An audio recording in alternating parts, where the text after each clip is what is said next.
Alors, tout d'abord, je voulais vous saluer et vous remercier tous, Monsieur Chalandar, Tommaso Vitale, qui sont nos intervenants de ce soir, Nihal Salah, notre camarade qui a organisé cette réunion, et vous présenter nos remerciements au nom des alumni de Sciences Po, qui sont représentés ce soir par Bernard Elboul, qui est parmi nous, et au nom du groupe Environnement et Développement Durable des alumni que j'ai l'honneur de présider. Donc, je vais dire quelques mots de présentation de nos invités. Alors, tout d'abord, Monsieur Chalandar, vous êtes diplômé de l'ESSEC et ancien élève de l'ENA.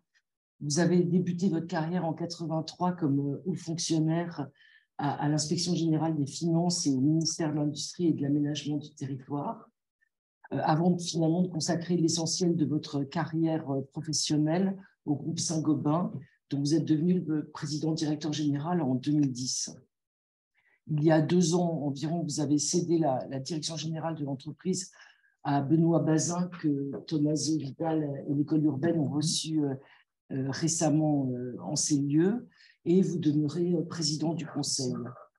Alors, vous jouez un rôle probablement central dans les réflexions sur le réchauffement climatique à plusieurs titres, en tant que dirigeant d'un groupe qui conçoit, produit, distribue des matériaux et des solutions, notamment pour les marchés de l'habitat et de l'industrie, mais également dans le cadre des autres mandats sociaux que vous avez exercés ou exercés. Vous avez été vice-président de l'Association française des entreprises pour l'environnement. Depuis 2017, vous co-présidez la Fabrique de l'Industrie, qui, comme chacun sait, est un think tank dédié à l'industrie et aux liens que celle-ci entretient avec l'économie et la société. Et depuis janvier, vous êtes également le président de l'Institut d'entreprise. Vous êtes convaincu que l'industrie et plus largement les entreprises ont un rôle central à jouer dans la lutte contre le réchauffement climatique. D'ailleurs, vous avez consacré à ce sujet un premier ouvrage un peu avant la COP 2015, intitulé « Notre combat pour le climat, un monde décarboné et en croissance, c'est possible ». Et plus récemment, vous avez publié il y a quelques mois, à la sortie du premier confinement, exactement, un nouvel ouvrage intitulé « Le défi urbain, retrouver le désir de vivre en ville ». Alors, Tommaso Vitale, vous êtes doyen de l'école urbaine de Sciences Po, professeur de sociologie, et vous enseignez la sociologie urbaine depuis plus de 10 ans à Sciences Po, ainsi que l'analyse comparée des politiques urbaines. Et vous avez également enseigné dans nombre d'universités à l'étranger, à Pretoria en Afrique du Sud, l'université d'Indiana aux États-Unis, à Ashoka à Delhi en Inde, et puis également à Milan. Vous êtes évidemment membre de plusieurs associations scientifiques et avez publié dans de nombreuses revues à comité de lecture. Voilà, merci à tous les deux d'être présents parmi nous ce soir. Et je propose de laisser la parole à Nihal qui va vous interviewer. Merci beaucoup Anne-Béatrice, merci beaucoup Pierre-André Chalandar et merci aussi Tommaso Vitale d'avoir accepté notre invitation. Alors, on va parler de votre livre, hein, bien sûr, donc le défi urbain, retrouver le désir de vivre en ville, ça va être l'essentiel de notre discussion aujourd'hui. Puis ensuite, on aura un échange aussi avec la salle. Et avant ça, si vous voulez bien, peut-être 2 questions d'actualité. Une première question d'actualité en préambule qui concerne l'interdiction à la location des passoires thermiques. Alors, c'est un sujet qui pourrait paraître technique et en même temps, il revêt vraiment une dimension politique forte en fait. Et c'est un sujet qui divise. Il revêt une dimension forte, d'une part parce qu'il est quand même au cœur de plusieurs enjeux majeurs, hein, la crise climatique, la crise énergétique et la crise sociale. Et on a entendu récemment Édouard Philippe dire que cette interdiction à la location des passoires thermiques était une folie, car elle assèche le parc locatif, puisque ça concerne 17% des résidences principales. 17% des résidences principales qui sont des passoires thermiques aujourd'hui en France, et qui sont donc des ménages en situation de précarité énergétique. Alors, est-ce que l'interdiction et la norme, plutôt que l'incitation et la régulation, c'est la bonne méthode pour accélérer la rénovation en France? Voilà, merci beaucoup. Je suis très content d'être là d'abord. J'ai juste un point qui n'est jamais dans mon CV, mais que je voudrais rappeler, c'est que, parce que je ne suis pas diplômé, mais j'ai passé 2 années merveilleuses à Sciences Po il y a 35 ans. Voilà, il y a 35 ans, je suis tout ancien élève, mais j'ai dû arrêter avant d'être diplômé, pour aller à l'armée.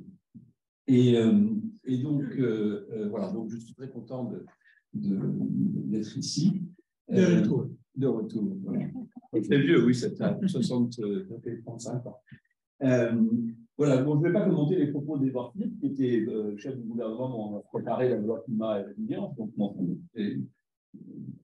le fait qu'il tienne ses propos et qu'il était en même temps, dans un moment, on travaillait sur ces sujets, c'était le moment de la Convention citoyenne pour le climat, montre bien que le sujet est difficile.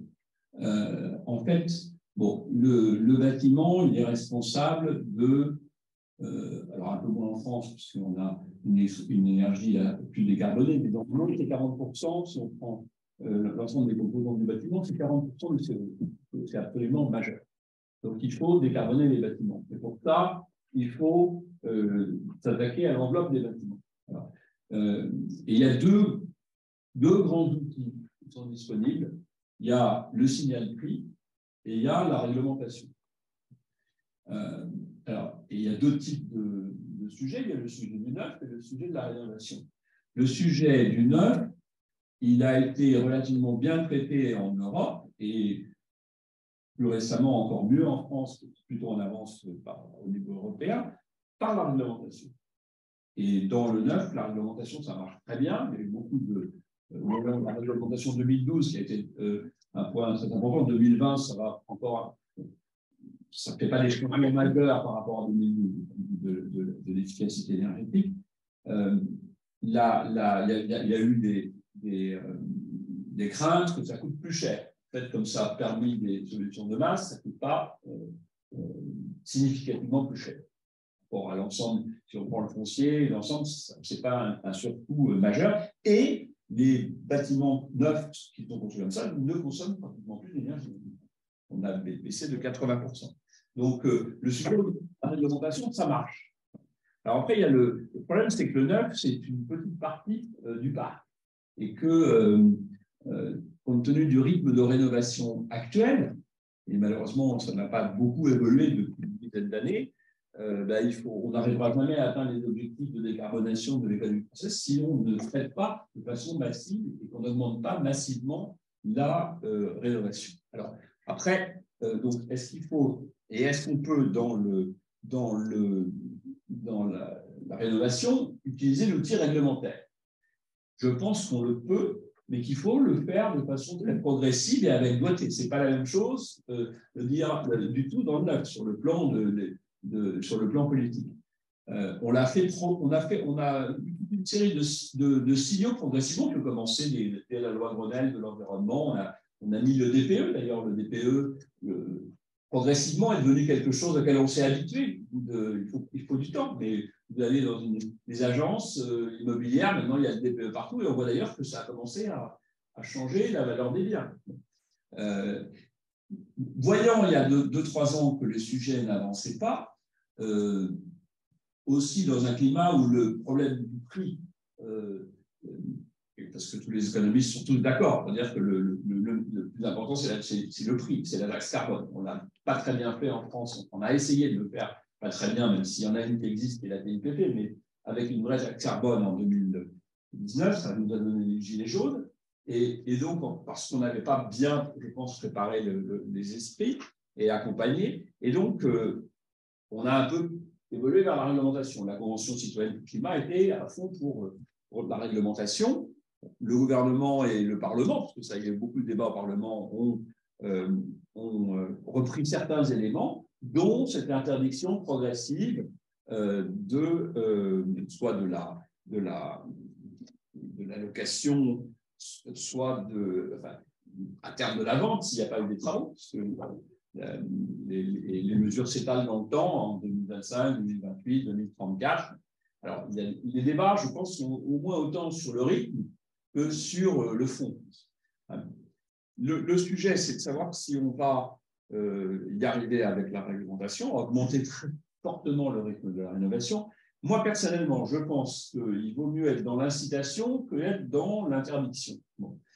Simplement, ceci étant, progressivement, l'interdiction ou l'obligation, à la limite, entre les deux, on pourra encore, l'obligation de rénover, elle apparaîtra, je pense, dans 20 ans comme quelque chose de naturel. Il y a une analogie que je voudrais prendre, c'est le fait, dans les grandes villes comme Paris, Malraux avait dit il faut que ce soit propre et donc on aime ravalement.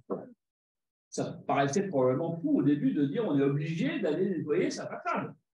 Hein, le ravalement, ça paraît totalement évident. Donc, voilà, moi, j'assimile quelque part la rénovation à un ravalement thermique.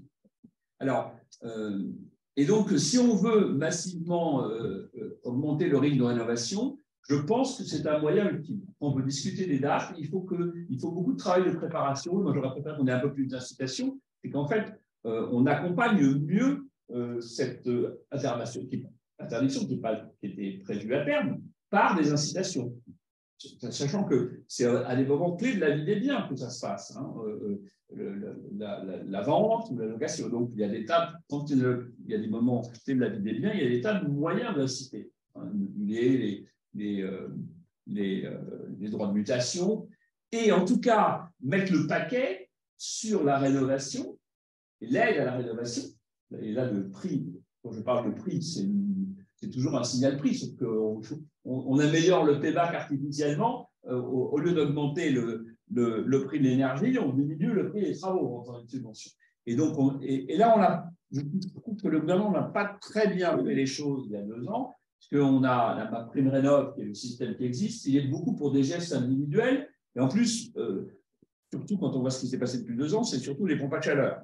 Vous aviez, mon successeur dit assez souvent qu'une pompe à chaleur dans une maison qui n'est pas, alors on n'a pas travaillé sur l'enveloppe, c'est jeter l'argent par les fenêtres.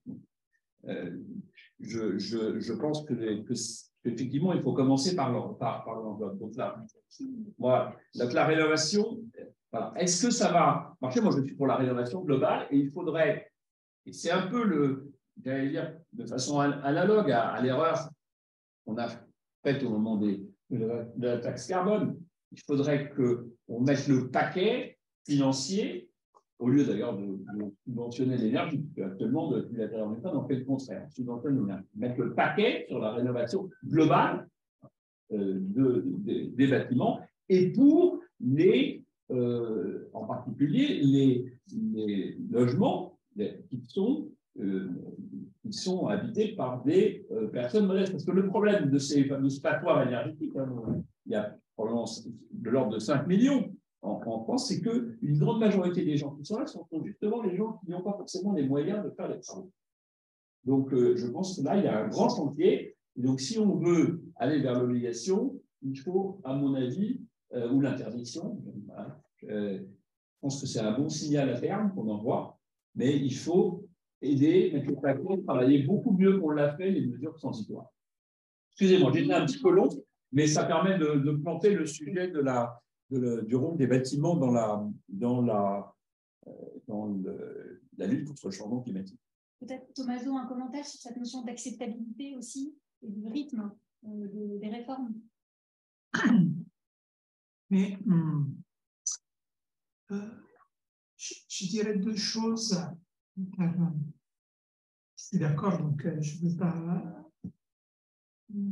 vous ajouter. Je dirais que je ne pense pas que le problème soit le rythme des réformes et que dans l'acceptabilité, il y a bien évidemment des dimensions de communication, de cadrage qui sont importants. Ils sont un peu importants. Ils sont importants comme ça. Après, il y a d'autres choses qui sont même plus importantes, qui sont des questions vraiment liées à comment on va mettre en œuvre les réformes. Alors moi, j'ajouterais 3 choses à ce que vous avez dit. Première chose, moi, je pense qu'il y en a un problème en général en Europe, un peu plus en Europe, et la tradition, comment dire, française n'est pas très différente d'autres traditions. On a un problème majeur en Europe, un peu plus en Europe que dans d'autres pays, notamment dans les pays les plus développés asiatiques, par exemple en Corée, etc. Mais un problème, c'est qu'on ne sait pas trop faire les politiques par incitation. C'est-à-dire que les politiques par incitation, c'est-à-dire soit de la défiscalisation, soit de l'argent direct, elles sont toujours pensées seulement avec des instruments de transfert très simples. Je te donne à toi, individu, de l'argent, ou après, on va s'arranger sur le plan fiscal. En fait, les politiques d'incitation peuvent être un peu plus complexes, peuvent être individuelles et collectives. Je peux les donner à un individu ainsi qu'à la propriété. Je peux gérer la dimension monétaire positive et négative, mais aussi la dimension symbolique. Je peux essayer d'avoir des retours économiques qui sont directs ou indirects. Je pense qu'en général, plus que le rythme, il s'agit un peu de faire aussi de la formation des ministères, etc., sur qu'est-ce que ça veut dire mettre en œuvre une politique d'incitation qui arrive ménage par ménage. Deuxième chose que je voulais dire, c'est que vous avez raison que la pompe de chaleur, c'est séduisante, mais ça ne résout pas le problème. On adore ça, car c'est un peu de politique, comment dire, de mitigation et un peu de politique d'adaptation. Donc, sur le plan intellectuel, la pompe à chaleur, comme d'autres instruments techniques, on les adore. Ils sont capables de faire baisser l'usage d'énergie, ils sont capables aussi d'améliorer les conditions de vie. Mais ils ne marchent pas s'il n'y a pas de rénovation de l'exosquelette, donc de l'ensemble du bâtiment. On est parfaitement d'accord. Moi, je voudrais aussi ajouter une autre chose. Je reviens exactement au même point, et pas sur le plan de politique publique, mais sur le plan technique. L'avantage de la pompe à chaleur, sa séduction, c'est que c'est très simple à installer et à gérer. Par contre, la rénovation des bâtiments, c'est encore plus difficile que construire le nouveau. Et on sait le faire, mais pas toujours. Et pas toujours on a les capacités, l'artisanat pour bien le faire. Encore une fois, on a les technologies, mais quelquefois, on a besoin d'un petit peu plus d'accompagnement en termes de formation. Et, encore une fois, on voit bien que l'Europe, la France aussi, mais est en train de bien se développer en termes de lifelong learning et formation vers des professions supérieures ou des professions, comment dire, par exemple, des soins à la personne, mais qui sur la formation technique avancée, elle galère un peu, elle est un peu en retard, il y a un peu moins de ressources et d'argent, et c'est très inégal par rapport au territoire. Il y a des territoires où la formation technique est très avancée, et on a des vrais maîtres capables de faire. On a des territoires où on est un peu en retard. Donc, j'ajoute sur les deux côtés des vrais problèmes de capital humain qui doivent s'accompagner. On ne fait pas des réformes, on ne va pas changer notre rapport au gaspillage d'énergie si on n'accompagne pas seulement sur le plan de la culture, des préférences, mais aussi sur le plan des compétences, ce qui va avec. Les réformes sont faites grâce à des instances techniques. Est-ce que ça est une réponse à la question que vous m'avez posée du rythme? Oui et non. C'est-à-dire que c'est aussi une question par rapport au rythme. Pour le faire, il faut toujours voir des territoires où les compétences techniques à faire et à faire sont plus faibles. Qu'est-ce que ça veut dire en termes de temps pour se doter du capital humain pour le faire? Un commentaire peut-être? Non, je pense que la formation, je ne suis pas très inquiet. Je pense qu'elle vient, si on mettait de l'argent, ça viendrait. Si on. Voilà. Donc, pour moi, le sujet, c'est d'accompagner l'interdiction par de l'argent public. et de l'argent privé qui peut faire des choses. Mais il faut bien décider où le mettre. Les banques pourraient faire plus. De ces choses. Oui, vous avez. Et il faut y aller des problèmes d'information. Merci beaucoup à tous les deux. Je vous propose une deuxième question d'actualité avant d'enchaîner sur votre livre. Alors, vous l'avez, voilà, c'est sans doute déjà vu, l'inflation dans la zone euro a atteint 8,5% en février. Si on regarde la note de conjoncture de la Banque de France, elle devrait atteindre normalement 6% cette année en France. Si on écoute les fédérations professionnelles du bâtiment, et par exemple la CAPEB, on sait que 16% des artisans déclarent rencontrer des difficultés de trésorerie et qu'un tiers des entreprises subissent des baisses de leurs marges. Est-ce qu'aujourd'hui, la filière du bâtiment est capable d'absorber une telle inflation? Et puis, de façon plus générale, quel impact à moyen terme de ce niveau d'inflation-là sur la filière du bâtiment? Écoutez, moi, je ne suis pas très inquiet. Je ne suis pas très inquiet parce que, comme une bonne partie… Alors, il y a un sujet sur le neuf, en ce moment. On voit un ralentissement du neuf, mais je pense qu'il est préalable à l'histoire de… Enfin, il vient un peu de la remontée des taux, hein, et il vient aussi pas mal du fait que les maires ont donné quand même beaucoup moins de permis de construire dans les 2-3 dernières années, pour toute une série de raisons. Bon, donc je pense que la baisse du neuf, elle vient au moins autant de ça qu'elle ne vient de l'augmentation des taux. Et plus que de l'augmentation des taux, c'est le fameux débat, mais qui devrait se régler sur le taux d'usure, qui fait que les banques perdant de l'argent sur le crédit immobilier ont beaucoup asséché les crédits immobiliers dans la dernière année. Je pense que la baisse du neuf, elle est liée à ça, au moins autant qu'à l'inflation. Après, mais il y a une baisse du neuf. Après, sur la rénovation, je ne suis pas inquiet. Les carnets de commandes des artisans, ils sont tout à fait pleins. Moi, je ne vois pas de baisse d'activité. Et j'allais dire, je rebondis sur ce que vous disiez, dans la mesure où il y a un petit peu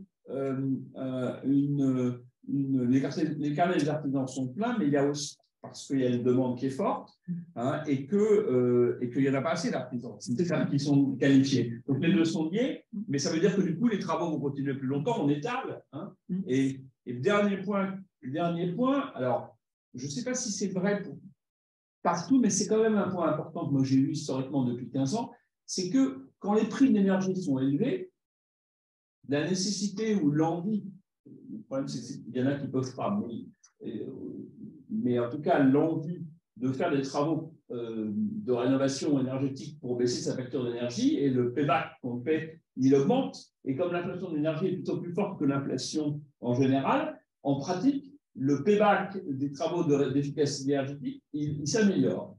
Le dernier point que je voudrais. Après, il y a la solvabilité des uns et des autres, mais je pense que globalement, le business case pour la rénovation énergétique, il est amélioré compte tenu de l'augmentation des prix de l'énergie. Même si celle-ci est artificiellement réduite par les mesures qui ont été prises par les différents gouvernements à très court terme. Merci beaucoup. Je vous propose qu'on parle directement maintenant de votre livre. D'accord.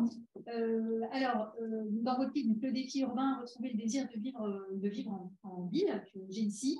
Alors, ce qui est intéressant, c'est que dans les 2 premiers chapitres de votre livre, d'emblée, vous soulignez le caractère très ambivalent de la ville, avec d'un côté tous les gains de la concentration spatiale, hein, qu'ils soient économiques ou symboliques. Hein. Vous dites, j'ai été frappé par l'importance de l'économie et des échanges commerciaux dans la formation et le déploiement des villes. Vous les présentez aussi comme un lieu finalement de développement des facultés humaines. Hein. Vous précisez que c'est la ville qui a permis l'essor de la navigation, de l'astronomie, de la médecine, de la philosophie.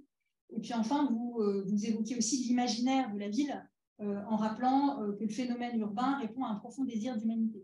D'un côté, vous soulignez vraiment les gains de la concentration spatiale, économique et symbolique.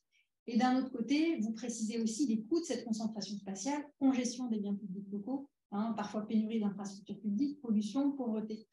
Donc, selon vous, donc sur la base de ces gains et de ces coûts, quel est le niveau souhaitable de concentration urbaine et surtout, quel rôle un grand groupe, et par exemple Saint-Gobain, peut jouer pour l'atteindre?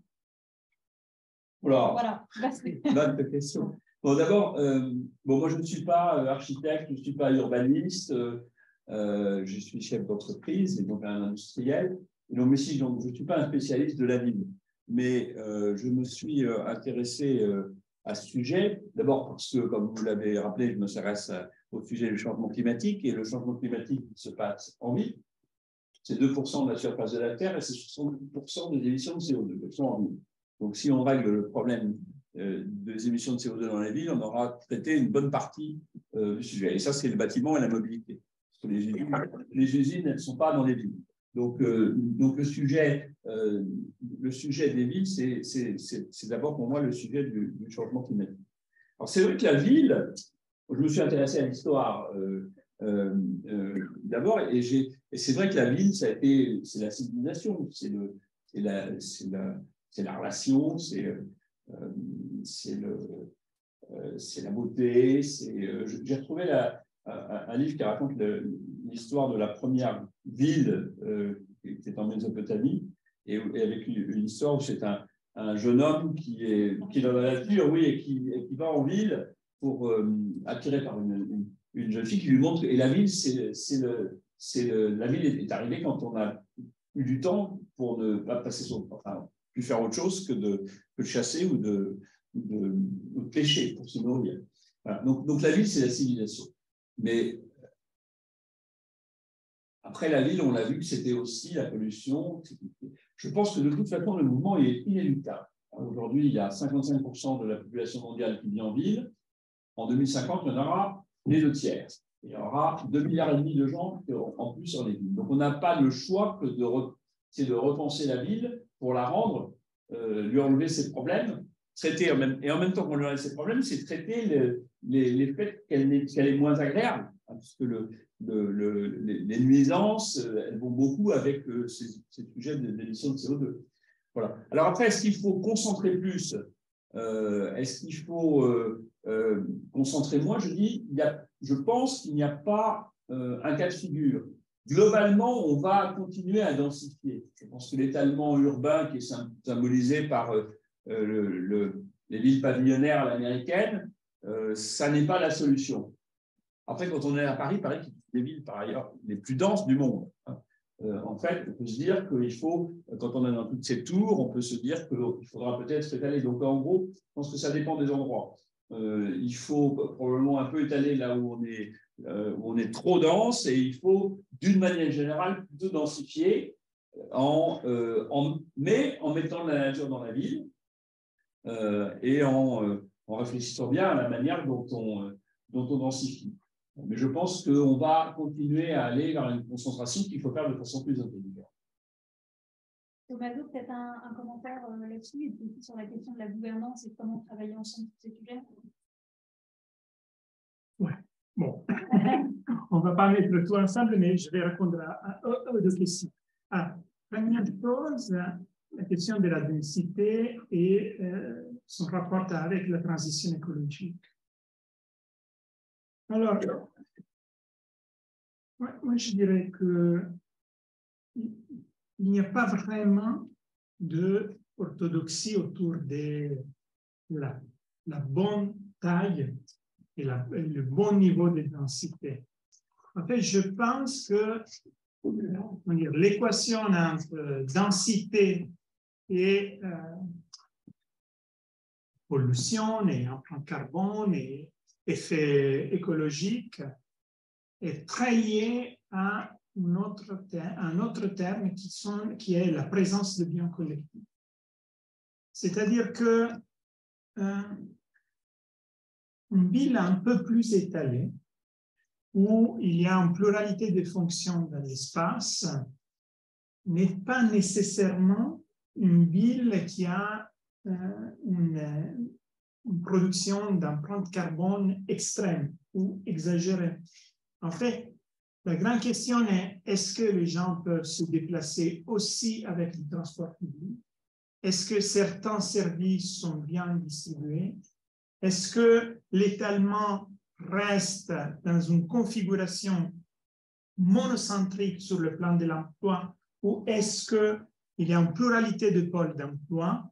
Tout ça est fondamental pour voir si cette expansion de la ville reste maîtrisable sur le plan de l'empreinte carbone. La deuxième chose que je voudrais dire, c'est que une des grandes questions qui se pose au-delà du changement climatique, c'est aussi la question de la biodiversité. Alors, c'est pas que le périurbain a fonction multiple est très contraire à la biodiversité. Au contraire, ce qu'on commence à voir, c'est que un périurbain un peu équilibré, où il y a une pluralité de fonctions, mais aussi un peu de présence naturelle, se prête à des niches écologiques qui sont très positives pour la biodiversité. La troisième chose que je voudrais dire, c'est que c'est vrai que quand même, le problème essentiel aujourd'hui n'est pas vraiment la question de la façon avec laquelle on a regardé ça jusqu'il y a, on peut dire, dans la littérature scientifique jusqu'à il y a 20 ans, c'est-à-dire la question de la compactness, d'avoir une énorme densité qui permet une très forte présence de biens collectifs et donc de réduire l'empreinte carbone. Moi, je pense qu'aujourd'hui, on réfléchit énormément sur une autre dimension qui est, comment dire, la capacité de ne pas gaspiller. Et cette capacité de ne pas gaspiller passe par un ensemble très hétérogène d'instruments de politique publique. En fait, ce qu'on voit, c'est que des villes compactes ou moins compactes, denses ou moins denses, mais qui sont bien gouvernées dans le sens de la capacité de faire unité et travailler ensemble, gèrent bien les incitations individuelles et collectives à renouveler, gèrent bien le rapport aux technologies, trouvent des modalités pour baisser certaines consommations d'énergie et bossent bien sur le recyclage des déchets. Alors, pourquoi certaines villes y arrivent et d'autres n'y arrivent pas? C'est vraiment un problème là de gouvernance, c'est un problème de forme institutionnelle, c'est aussi vraiment un problème de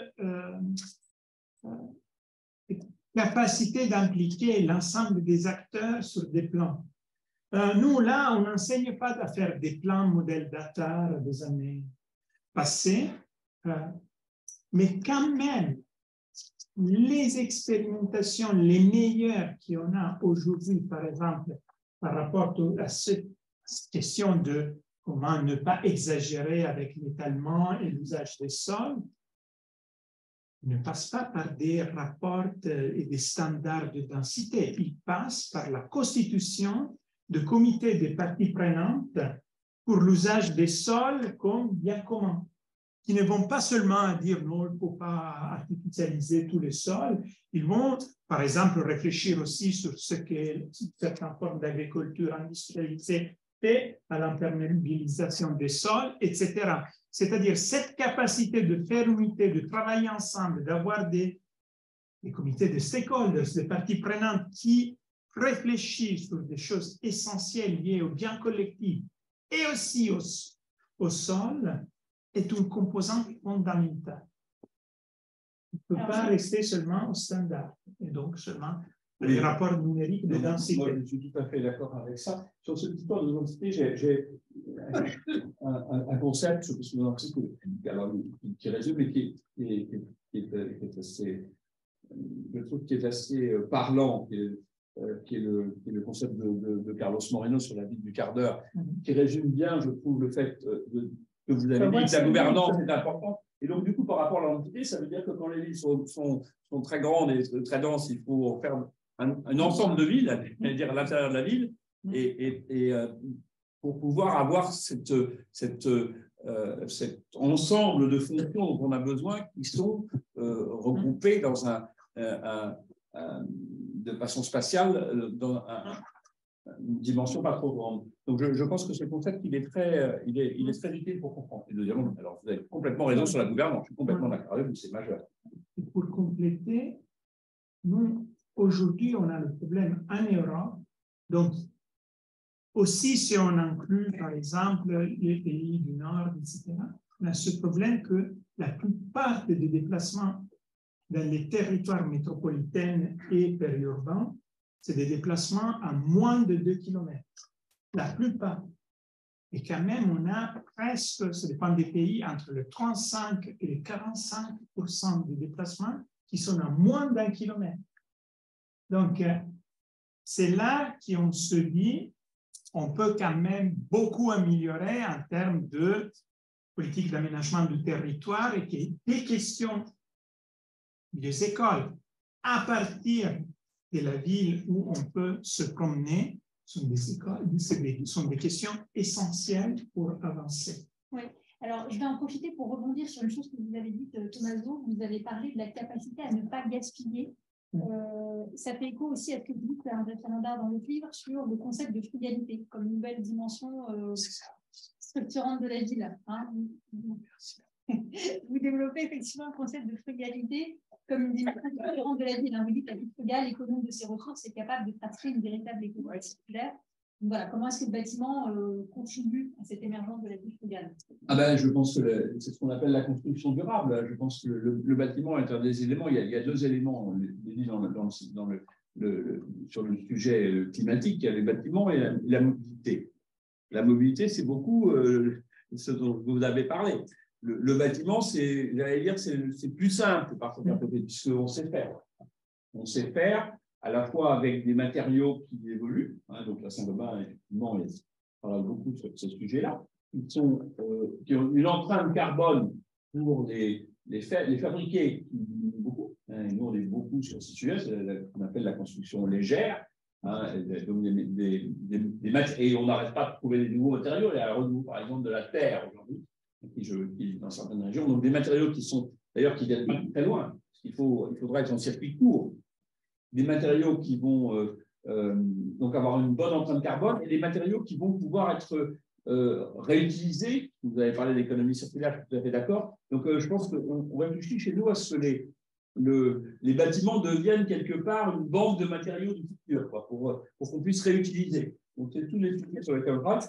J'allais dire, sur le plan technique, on est assez largement capable de faire ça. C'est plutôt, le sujet, c'est plutôt le passage à l'échelle, sachant que le passage à l'échelle, il va se faire beaucoup plus dans la rénovation.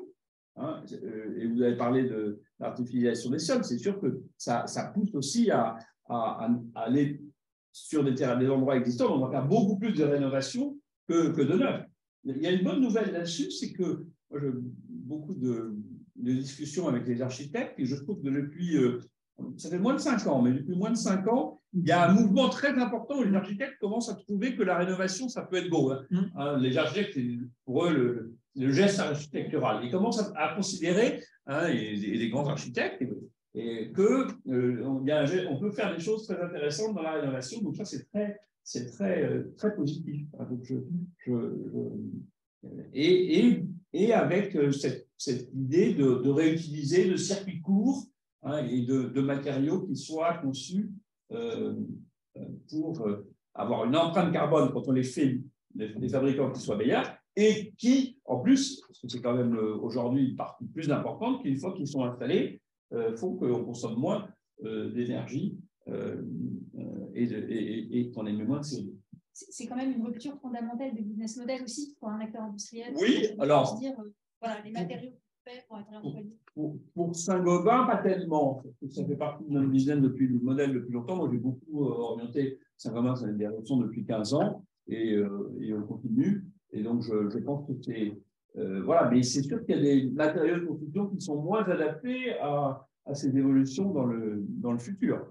C'est clair que même si on continuera à en utiliser, le ciment et le béton, ce n'est pas génial pour le plan du CO2. Ça ne sera jamais pour des questions, j'allais dire, physiques.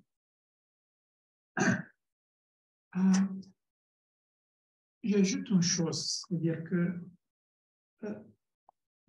quand même, c'est sûr qu'au-delà de la capacité des puissances publiques, des autorités locales d'aider la constitution de ce circuit de recyclage, de circularité, voilà, il y a toute une série d'incitations économiques claires à le faire, à y aller. Donc, moi, je vois une chose qui est délicate et importante, pour laquelle il faut avoir beaucoup d'équilibre dans cette histoire de l'économie circulaire des territoires pour les transitions. D'un côté, les innovations technologiques pour améliorer les matériaux en soi-même, mais aussi le processus productif des matériaux, c'est l'autre question. Ces innovations technologiques, elles peuvent venir exclusivement par des énormes groupes industriels. C'est-à-dire qu'il faut avoir une énorme capacité économique, scientifique, technologique, d'expertise pour se coordonner et pour vraiment faire la différence sur le plan de la production et des technologies et des matériaux.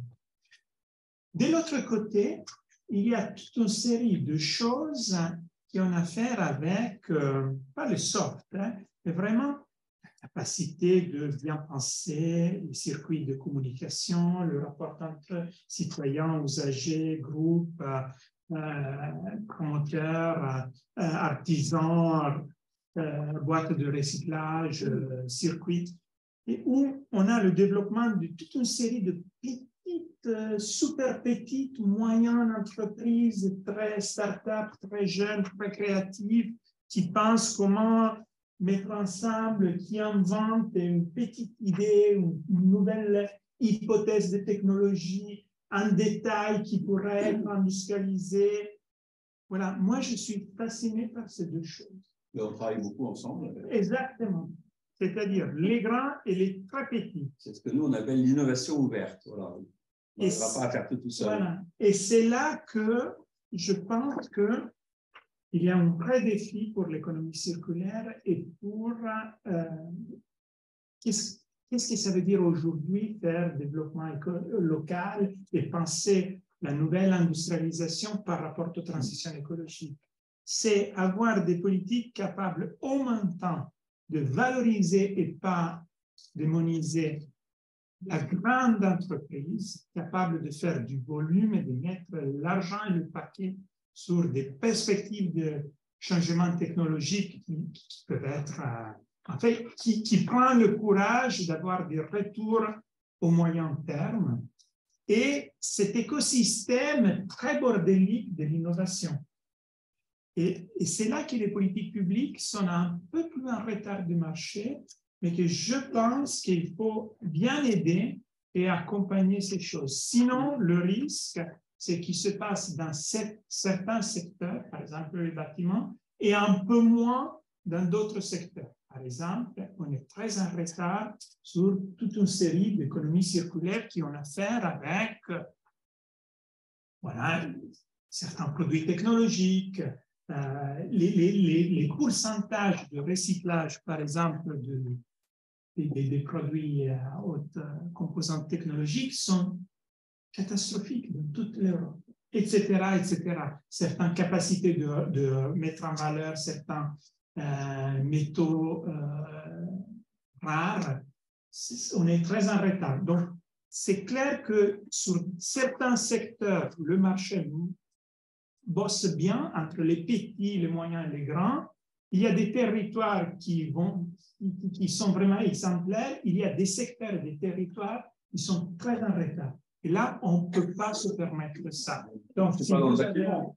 C'est pas dans le bâtiment, mais on est large, on essaie d'apprendre du secteur du bâtiment et on essaie de voir là où il y a une puissance de frappe et là où il faut accompagner avec des politiques. Peut-être vous entendre effectivement sur la relation grand groupe start-up, oui, avec d'un côté un grand groupe qui a la puissance, mais peut-être pas le passage d'être là. Moi, ce que je crois, c'est que l'économie circulaire, d'abord, c'est différent dans chaque pays, et c'est la nécessité de la constitution d'un écosystème. Et je crois beaucoup parce que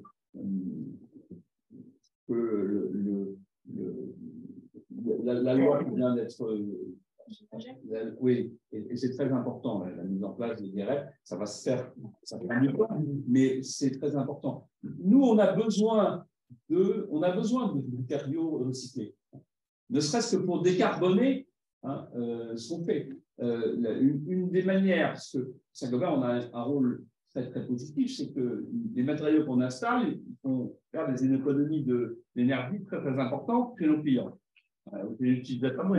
Mais pour faire ces matériaux, on ne saura jamais faire du verre sans consommer pas mal d'énergie. Et donc, il faudra avoir de l'énergie décarbonée. Et ça, on sait faire. Et un des moyens de baisser la consommation d'énergie, on en aura toujours besoin, c'est d'avoir plus de matériaux recyclés. Si je prends le verre, on met du calcin, c'est-à-dire du verre recyclé dans le verre, on baisse beaucoup la consommation d'énergie du four. Et aujourd'hui, on n'en a pas assez. Et donc, c'est là qu'on a toute. Et ce n'est pas nous qui allons arriver à fabriquer l'écosystème tout seul pour faire que les verres qui sont sur les fenêtres, dont on n'a plus besoin, elles arrivent dans nos fours. Et là, il y a beaucoup de. Et donc, il y a des écosystèmes qui bougent. Voilà un exemple concret de ce que vous venez de dire. Et on travaille beaucoup dans cette direction.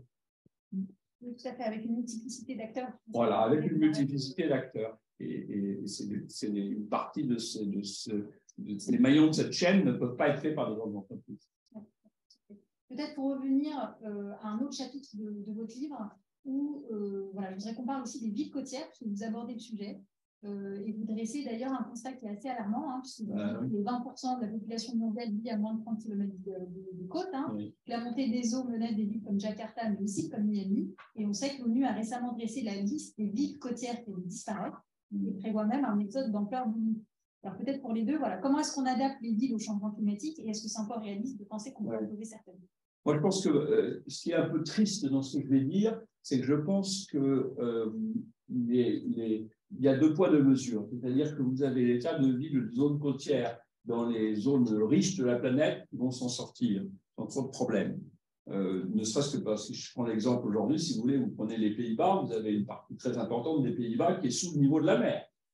Et en pratique, ils n'ont pas arrêté d'étendre la taille des Pays-Bas. Donc, on mettra des digues. Miami, je ne suis pas très inquiet. On pourra mettre des digues comme il y en a dans. Bon, ça ne durera peut-être pas 200 ans, mais enfin, une digue qui fait 2 mètres, ça peut durer au rythme actuel. Au pire des cas, on dit 1 mètre en 100 ans. Donc, je pense qu'on va régler le problème. Par contre, quand on est au Bangladesh, où vous avez à peu près la même chose, ou dans énormément de deltas, qui sont les zones les plus peuplées du monde, là, je ne les vois pas aller faire des digues, ils n'auront pas les moyens, je pense. Donc malheureusement, ce problème, il va toucher beaucoup plus les zones émergentes que les zones des pays développés. Moi je rebondis sur ça, c'est-à-dire que je vous donne des nouvelles qui on est aux alumni de Sciences Po. La chose, c'est qu'on va créer, par exemple, un poste sur les villes côtières d'Asie. On a eu aussi un projet de recherche d'excellence, c'est le seul qui a été gagné pour les sciences sociales sur l'océan et les villes côtières. La chaire Ville, Logement et Immobilier va lancer un programme qui vient d'être pris par le nouveau titulaire Bruno Cousin, va lancer un grand programme sur le rapport entre la montée des eaux et la sécheresse des zones côtières. Donc, en fait, on va mettre le paquet avec 3-4 grands programmes de recherche à Sciences Po sur cette question, que c'est une question fondamentale pour les sciences de l'écologie biologique et pour les sciences politiques, économiques et sociales. Donc, on va travailler ensemble sur des programmes d'envergure. Donc, c'est vraiment un énorme problème. C'est clair qu'il y a Miami, voilà, il a la capacité de mobiliser, il n'attend pas nous. Il y a d'autres pays où il n'y a pas cette réflexion. Sur Venise aussi. Oui, sur Venise sera plus ou moins, il commence à sortir. Et deuxième chose que je voulais dire à ce propos, en fait, c'est tout à regarder, c'est-à-dire qu'est-ce qui va se passer, par exemple, au marché immobilier aux façons d'habiter, qui restent dans les villes qui sont plus défiées, etc. Troisième chose, il y a des énormes problèmes, ils ne sont pas seulement côtières, c'est-à-dire face à la mer, il y a tous les problèmes du fait que ces zones sont des zones où il y a, comment dire, des circulations spécifiques et donc qui produisent des pics de chaleur et de sécheresse. Donc, en fait, il y a un vrai savoir à développer sur l'aménagement des territoires. On sait bien que le fait que toutes les zones côtières en Europe, océan et Méditerranée, sont toutes caractérisées par des feux, c'est une chose qui n'est pas complètement nouvelle, qui s'est tellement intensifiée et sur laquelle on ne peut pas seulement dire, voilà, il faut protéger, il faut mettre quelqu'un. Non, mais il y a tout un savoir technique et politique sur l'aménagement des territoires à développer, à inventer. Moi, je pense que c'est, comment dire, c'est vraiment une frontière qui demande de réorienter le savoir, les expérimentations et aussi notre capacité à donner des priorités. Oui, et puis ça va conduire aussi à des phénomènes migratoires importants, ce qui est un peu aussi une question de gouvernance mondiale. Tout à fait. Tout à fait. Oui. Ouais, c'est sûr. L'ONU est très mobilisée dans l'analyse. Dans le dernier rapport du GIEC, vous savez qu'il y a, sur cette question des villes côtières, il y a un chapitre ça veut dire toujours, le GIEC, ça veut dire autour d'un petit millier de pages. Ça veut dire que c'est traité avec la même ampleur que l'ensemble des problèmes urbains dont on a parlé. Donc, c'est vraiment quelque chose qu'on développe. Mais si vous pensez, il y a 10 ans, pensez qu'une école urbaine se posait la question de faire une filière d'études sur 2 ans, 3 ans seulement sur les villes côtières, ça aurait été impossible, inimaginable. Le fait de recruter des professeurs temps plein sur les villes côtières comme problème spécifique, le fait de dire l'aménagement des territoires, c'est différent parce que, en fait, on regardait ça seulement en termes de tourisme, en termes d'opportunités, en termes de connexion. Et là, on se retrouve malheureusement, on s'aperçoit que comme on est en retard on n'est pas sur la feuille de route, sur la réduction des changements climatiques, et on est passé à l'adaptation. Exactement. Oui, absolument. Peut-être une dernière question sur votre ouvrage avant d'ouvrir quand même les questions-réponses. Au-delà de la thématique environnementale, donc c'est quand même l'essentiel de votre livre, vous abordez aussi la mixité. Donc vous abordez aussi une thématique plus sociale dans votre livre. Et donc vous parlez de la mixité sociale et de la mixité des usages. Hein. Vous nous dites que la ville de demain sera celle de la mixité urbaine qui mélange les classes sociales, les générations au sein de même quartier d'habitation et où des bureaux, logements et cinémas voisineront. Alors, comment est-ce qu'on fait pour accroître la mixité des usages et la mixité sociale au sein des villes? Est-ce qu'il y a un rôle de la puissance publique particulier pour la renforcer? Et si oui, comment est-ce qu'on garantit aussi l'acceptabilité sociale de cette politique? Alors aujourd'hui, il y a le MIPIM à Cannes, le grand salon de l'immobilier. Il y avait toute une série d'articles dans les journaux ce matin qui montraient, qui étaient assez encourageants. Il y avait des articles avec la politique de Bouygues, la politique de Vinci, et on voit que tous les constructeurs s'emparent de ces sujets. C'était exactement sur ces sujets-là, la mixité des usages. Je pense que la loi sur la zéro artificialisation nette des sols est un puissant. Là aussi, c'est de la réglementation qui peut paraître contraignante, mais je pense que, enfin, moi je suis avec une autre casquette sur l'industrie, je pense qu'il faut arriver à garder des territoires pour l'industrie, mais je pense que le fait de créer de l'RRT, si on le gère intelligemment sur le long terme, ça va aussi ouvrir des nouveaux territoires. Et je pense que la ville, elle doit s'emparer de tas d'endroits qui aujourd'hui n'étaient pas bien utilisés. Il faut les utiliser mieux. Alors, ça veut dire tout d'abord remettre un peu de la nature dans la ville. Donc, je pense que c'est extrêmement important de mettre plus de nature dans la ville et pour la rendre plus agréable, plus désirable. Mais je pense aussi que la mixité des usages, c'est aussi une meilleure utilisation de l'espace déjà existant. Alors, de ce point de vue-là, les techniques constructives, et chez Saint-Gobain, on travaille pas mal sur ce sujet-là, vont nous poussent à développer ce qu'on pourrait appeler de la construction plus modulaire. C'est déjà quelque chose qui, à l'intérieur de logement, va jouer, c'est le fait de pouvoir réaménager les logements en fonction de l'âge de la vie. Et on sait qu'on n'a pas les mêmes besoins quand on a 30 ans que quand on a 80. Donc ça, c'était déjà, on a vraiment travaillé sur ce sujet. Je pense que pour faire des usages mixtes bureau-logement, c'est un peu plus compliqué, mais je vois que les grands constructeurs y travaillent, donc je suis confiant qu'on va trouver des tas de choses. Et alors, ça, c'est sur la mixité des usages. Sur la mixité sociale, je crois que c'est absolument fondamental.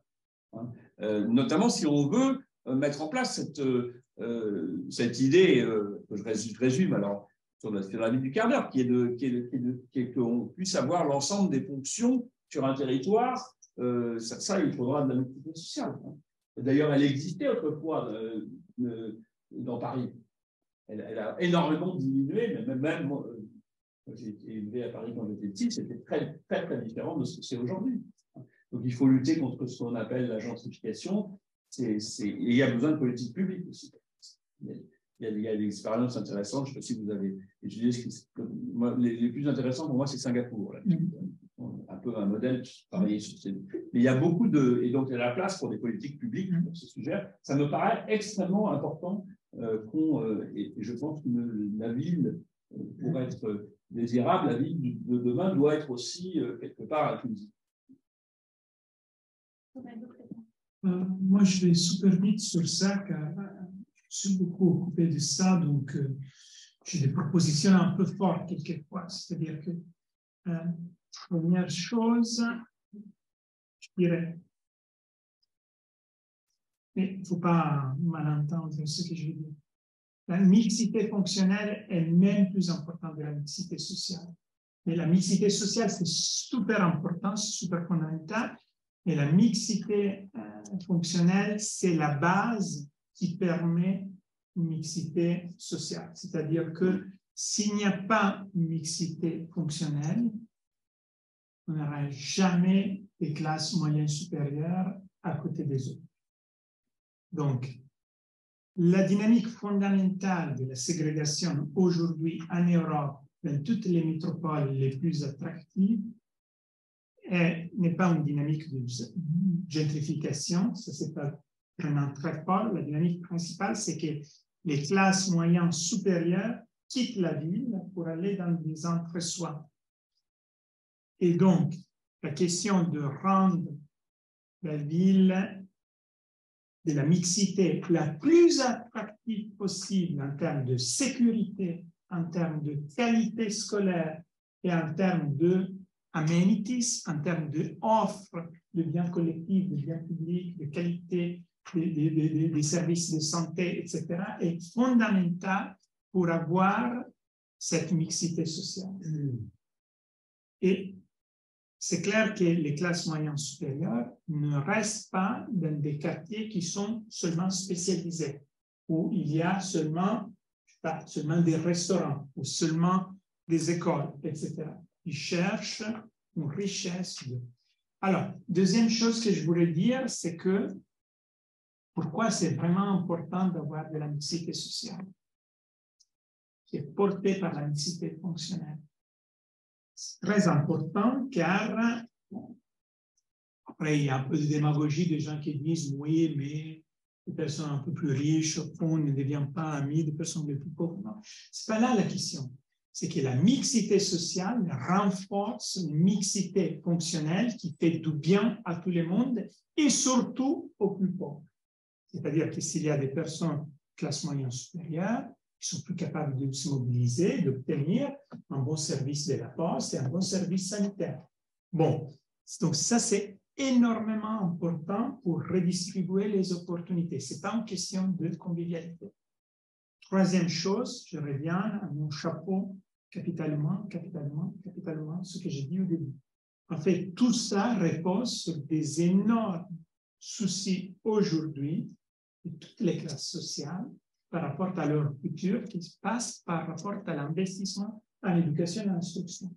C'est-à-dire que si on n'arrive pas à faire bouger et augmenter la qualité de l'éducation, surtout primaire et au collège, jamais on aurait vraiment une mixité sociale, et etc., etc. Donc, moi, je pense que c'est vraiment important de penser le rôle qu'une pluralité d'ordres fonctionnels dans la ville peut faire pour garantir les conditions d'une vie ensemble riche et favorable à la redistribution pour toutes et tous. C'est intéressant et en même temps c'est assez contre-intuitif parce qu'on a plutôt l'impression que c'est le cœur des villes dans lesquelles on trouve, on va dire, les classes sociales supérieures ou plutôt les périphéries ou les classes moyennes s'éloignent. Mais c'est intéressant du coup parce que du coup ce que vous dites est assez par rapport à cette non, mais je pense que je suis d'accord avec ces enjeux. C'est pas ce qu'on voit en fait. Question-réponse de la salle. Est-ce qu'on a un micro-baladeur quelque part? Ah, c'est toi, Nicolas. Merci beaucoup. Oui, merci. Monsieur de Chalandard, vous nous avez rappelé que la production de ciment équivaut à un désastre du point de vue du climat. Je n'ai pas été aussi. On soit loin, disons. Existe-t-il des alternatives qui tiennent la route? Des alternatives au ciment qui tiennent la route? Non, je pense qu'il y aura toujours du ciment, mais je pense qu'on va avoir. Alors, nous, Saint-Gobain, on ne travaille pas on n'est pas cimentier, hein, donc je ne suis pas. Et je pense qu'on va avoir un développement important du bois. D'ailleurs, la réglementation 2020, les gens pensent qu'elle est trop favorable au bois par rapport à d'autres matériaux, mais je pense que on a fait des progrès importants dans le bois. Et il y a d'ailleurs, la construction, c'est extrêmement régional. Vous avez des pays où il y a très, très peu de construction en béton. Et on est capable maintenant de faire des immeubles jusqu'à 10 étages avec du bois, avec des systèmes de laminées collées. Donc, je pense qu'on va voir dans beaucoup de pays une augmentation du bois. Voilà, mais sur les infrastructures, on va avoir du ciment. Non, je pense que le ciment, on va en avoir pour longtemps. La deuxième chose qu'il faut essayer de faire, c'est de mettre de moins en moins de ciment dans le béton. Et alors, ça, nous, par exemple, par contre, chez Saint-Gobain, on travaille là-dessus, hein, avec toute la chimie de la construction qui joue un rôle important pour décarboner. Et on va pouvoir décarboner en partie le béton. Avec moins de ciment Portland. Après, il y a une autre petite chose qui n'est pas grand comme ça, mais quand même un pourcentage peut jouer un rôle, c'est-à-dire qu'il y a aussi le fait qu'on aura toujours besoin du béton pour certains choses, mais on peut réduire l'usage du béton sur des espaces publics. Par exemple, on a des modalités pour aménager l'espace public, pas les voiries, mais d'autres aspects des espaces publics, quand même, sont beaucoup, qui peuvent se passer un peu du béton, et c'est très positif par rapport au fait qu'il faut s'adapter au changement climatique, et que le béton, même le béton qui est plus innovatif sur le plan technologique, quand même a un vrai problème par rapport à la chaleur, et que l'espace public a un peu exagéré l'usage et la réflexion du rapport entre sécurité et béton. On peut garantir une sécurité bétonnière aussi sans exagérer avec le béton. Donc là, ce n'est pas énorme en termes de pourcentage, ça peut avoir un effet énorme en termes de qualité de vie. Il y a des expérimentations à faire. L'espace public, surtout dans les villes européennes, villes moyennes européennes, c'est quelque chose d'important. Bonsoir à tous, merci beaucoup pour cet échange. Une remarque d'ensemble tout d'abord sur tous les propos échangés autour de l'économie circulaire dans un premier temps, et dans un second temps peut-être apporter, je l'espère, un début de réponse à votre préoccupation autour du béton. Je travaille pour ma part dans une start-up spécialisée en économie circulaire au sein du groupe Suez. Donc nous sommes clairement à l'articulation de l'économie que vous évoquiez à l'instant. Sur l'économie circulaire, j'ai été absolument ravi d'entendre les différents propos échangés sur ce sujet. Il est clair, il existe à l'appui de cette stratégie un instrument majeur qui est la loi AGEC de février 2020 que vous avez évoqué, qui prétend surmonter un certain nombre de freins. Ces freins, on les connaît, vous avez parlé de passage d'échelle, d'économie d'échelle. On a effectivement beaucoup de difficultés à généraliser des logiques de réemploi de matériaux de construction qui existent. Ces logiques sont issues de déconstruction. Elles permettent précisément d'organiser le débit et le crédit de ce que vous appelez à juste titre, Monsieur de Chalandard, la banque de matériaux. C'est-à-dire que je conçois un ouvrage à déconstruire comme étant en fait le gisement de matériaux au bénéfice, moyennant circuit court et moyennant cerveau logistique, si j'ose dire, vers la colonne débit de ma banque de matériaux constituée par mes projets de construction ou de rénovation. Donc, on a un problème d'économie d'échelle parce qu'il est assez difficile aujourd'hui de massifier l'offre de matériaux issus du réemploi. C'est difficile, pourquoi? Parce qu'il y a un problème de connaissance aujourd'hui des caractéristiques physiques et techniques de ce que vous allez trouver comme éléments issus du réemploi. Il va y avoir des difficultés à constituer ce qu'on appelle des catalogues de réemploi, tout simplement parce que les caractéristiques physiques et techniques de ce que vous jugez éligible au réemploi, à la réutilisation, sont difficilement connaissables, sauf à s'appuyer sur des outils digitaux que l'on rencontre de plus en plus souvent, mais qui peinent encore, à mon sens, à prospérer. On a d'autres freins, et je rejoins votre problématique autour du béton, cher monsieur. Le frein majeur, à mon sens, c'est celui de l'assurabilité des matériaux eux-mêmes issus du réemploi de matériaux. S'agissant du béton, aujourd'hui, tout le monde sait recycler, réemployer, réutiliser du béton, on le transforme en sous-couche routière, ça tout le monde sait faire. Mais comment convaincre un assureur demain, après-demain, de délivrer une décennale sur un bâtiment lui-même construit à partir de béton issu du réemploi, ça va être compliqué. Les assureurs y travaillent, mais je pense qu'on est encore loin de la coupe aux lèvres. On a effectivement quelque chose qui, en termes d'opportunité, va dans le bon sens, c'est la responsabilité élargie des produits. Oui, moi juste, alors il y a toutes sortes de matériaux, mais dans le cas des matériaux de Saint-Gobain, votre remarque, je ne la prends pas, c'est-à-dire que sur l'assurabilité, que nous, le calcin, il repart dans les fours et vous ne saurez pas savoir si c'est fait avec du sable ou si c'est fait avec du verre recyclé, ce sera le même.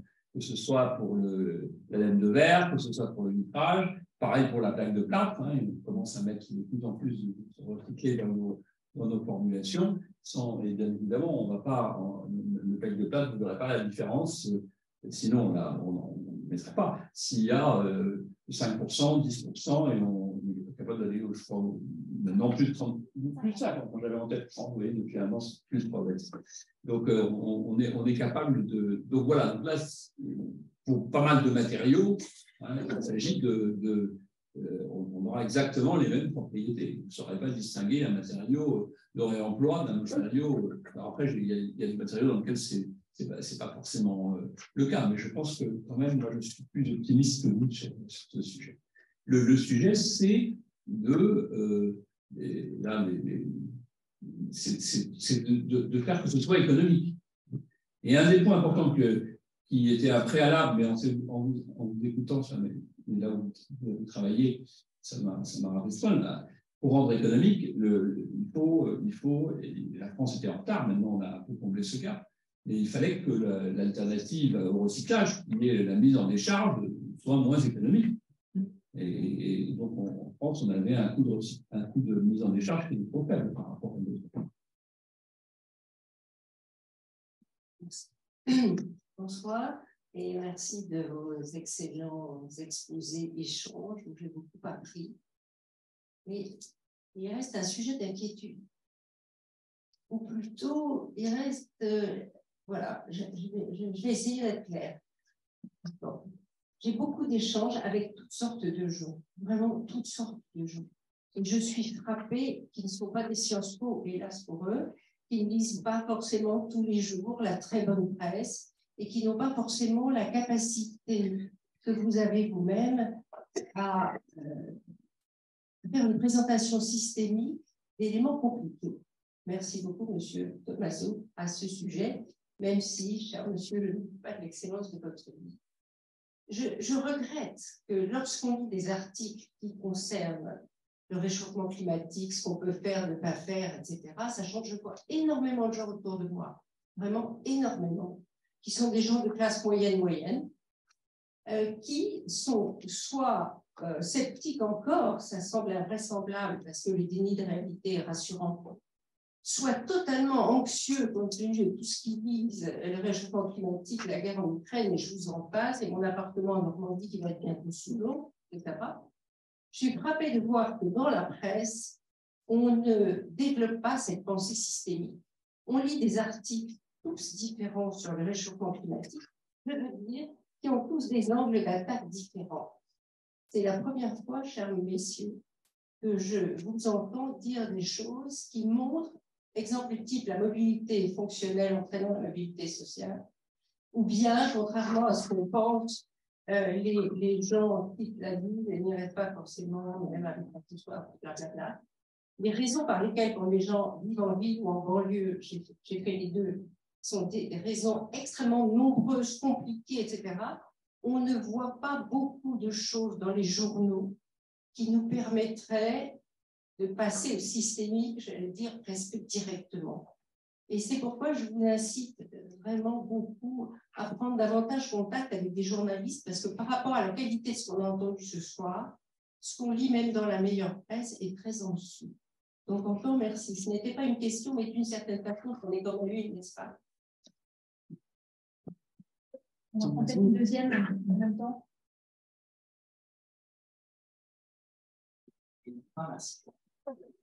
J'avais une petite question sur votre appréciation d'une part des réglementations européennes, si elles sont, comment vous les évaluez, si elles sont au niveau, si le planning est pertinent, trop fort, trop faible, et puis votre appréciation aussi d'autres réglementations dans le monde. Je pense par exemple à ce qui se fait à New York sur le Local Law 97, où je crois qu'il y a une taxe carbone mise en place sur un certain nombre de bâtiments, et savoir au fond qu'est-ce qui peut vous faire accélérer pour atteindre le type de l'accord de Paris. Est-ce que c'est des réglementations ou est-ce que c'est des politiques d'innovation? Je serais intéressé à avoir votre avis.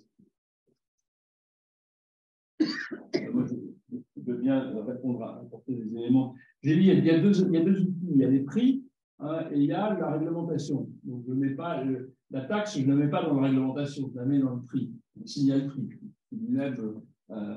À plusieurs composants. Je pense que sur la partie réglementation, l'Europe est assez en avance dans le monde sur les normes, réglementation de normes. L'Europe a fait plus. Alors, il y a quelques pays, il y a la Corée, il y a quelques pays qui ont fait des choses, mais globalement, au niveau mondial, je pense que la France et l'Europe, pardon, est en avance. La France est d'ailleurs bien dans l'application des directives européennes. Et il y en a de nouvelles qui vont venir, et je pense que l'Europe, du point de vue-là, a bien travaillé. Après, sur la question du prix, donc du signal prix sur le carbone, là, ce qui se passe depuis un an, on fait le contraire de ce qu'il faudrait faire. Hein. Je ne dis pas, il peut y avoir de bonnes raisons par ailleurs de le faire, mais on a subventionné l'énergie fossile depuis un an, hein, de façon massive par rapport à ce qu'on aurait dû faire.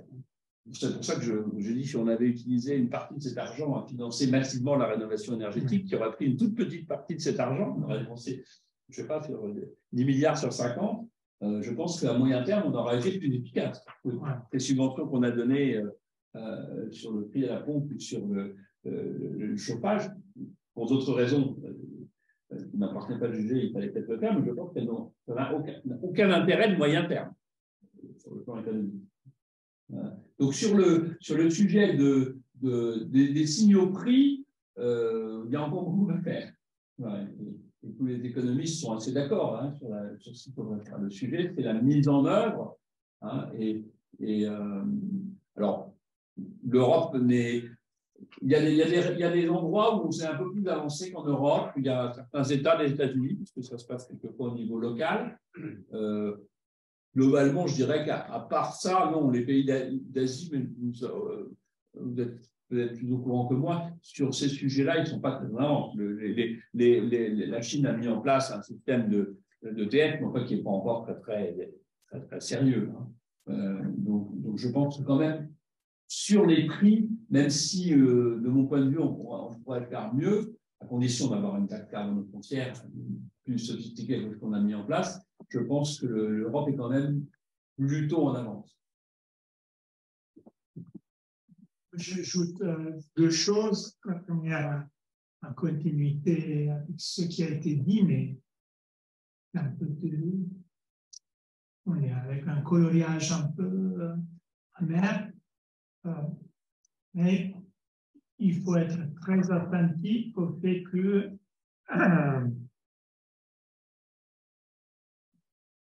il y a des productions en Chine très haute intensité d'impact carbone qui sont très peu chères, où le processus productif coûte très peu car il n'est pas adapté à essayer de réduire le pire de la pollution et n'a pas de mécanismes clairs pour se protéger et pour faire développer des productions à moindre impact en Europe. Bien sûr. Et là, c'est un vrai problème. C'est-à-dire qu'il y a des vrais effets de déplacement et qui sont très peu discutés. Je ne suis pas en train de dire qu'il faut arriver à des formes de protectionnisme écologique. Je pense qu'il faut avoir une vraie discussion sur ça. C'est-à-dire que pour développer, là par exemple à l'école urbaine, on va développer une chaire sur les territoires, le développement industriel pour la transition écologique et pour soutenir les territoires dans leur capacité de faire une production industrielle cohérente avec notre ambition de transition écologique. Il faut quand même se donner des conditions de système en Europe. Donc, je ne sais pas si... Moi, je n'aime pas trop les formules de protectionnisme dur. Au contraire, mais je pense qu'on a une énorme intelligence lorsqu'on ouvre une arène de discussion. Et ça doit être une vraie arène de discussion sur ce sujet. Deuxième chose, moi aussi, je suis très confident, j'ai beaucoup de confiance sur le fait que le European Green Deal, donc le nouveau programme européen pour la transition écologique, est pas mal. On n'a pas encore tout vu sur la capacité d'articuler nouvelle industrialisation et transition écologique. Mais il y a des belles promesses et la mission ville au sein de l'European Green Deal, c'est quand même intéressant, c'est-à-dire que l'Union européenne a décidé de revenir aux politiques structurelles des régions et des territoires avec une mission ville qui est toute finalisée à impulser la transition écologique. Donc, transition écologique, c'est la modalité avec laquelle on va repenser l'ensemble de la ville. Donc, des questions de rénovation, mais pas seulement.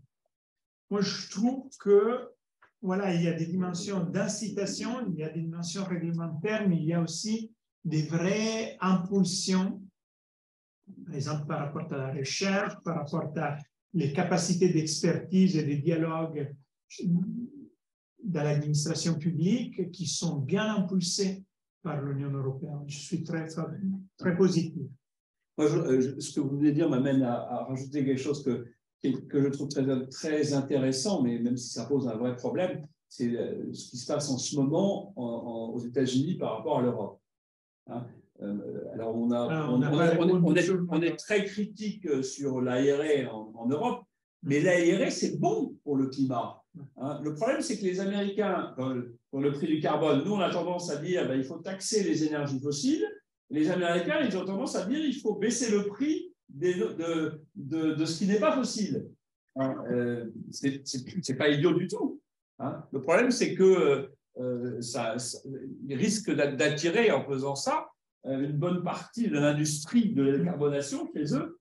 Mais la réponse à ce qu'ils font n'est pas évidente, parce que la solution des Européens, qui est de taxer le fossile, elle crée des problèmes. Donc, je trouve que c'est très intelligent ce qu'on fait les Italiens.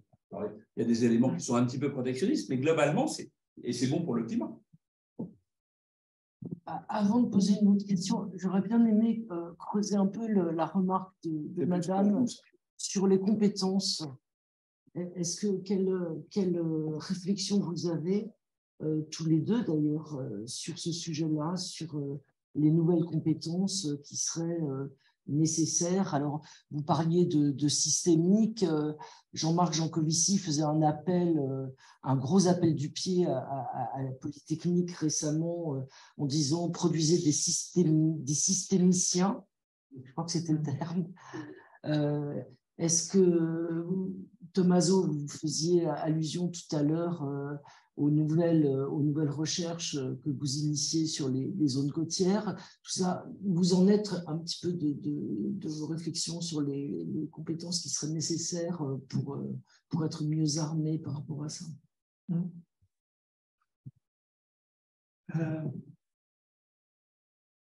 Alors, je dirais, déjà aujourd'hui, en fait, la première étape, c'est de sortir de toute forme d'urbanophobie, c'est-à-dire un peu cette peur qui est partagée que c'est la ville, toutes les villes, quelle que soit la façon de gouverner la ville, quelle que soit la capacité d'impulser des changements, que c'est la ville qui va détruire la planète.